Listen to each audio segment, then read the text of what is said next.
Hi, my name is Selena, and the Gospel of John 27 tells us that the napkin which was placed over the face of Jesus was not just thrown aside like the grave clothes.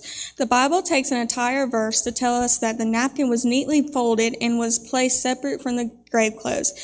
Early Sunday morning, while it was still dark, Mary Magdalene came to the tomb and found that the stone had been rolled away from the entrance. She ran and found Simon and Peter and the other disciples, the one who Jesus loved. She said, "They have taken the Lord's body out of the tomb, and I don't know where they have put him."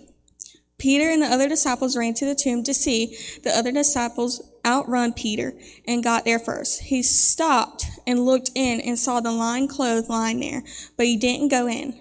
Then Simon Peter arrived and went inside. He also noticed the linen wrapping laying there, while the cloth that had covered Jesus' head was folded up and laying to the side.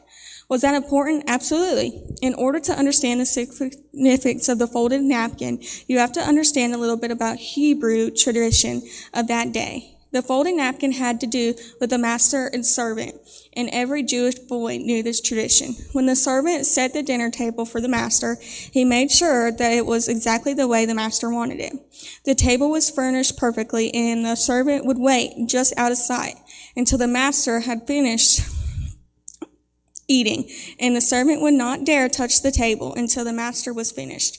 Now, if the master were done eating, he would rise from the table, wipe his fingers, his mouth, and clean his beard, and would wad up the napkin and toss it onto the table.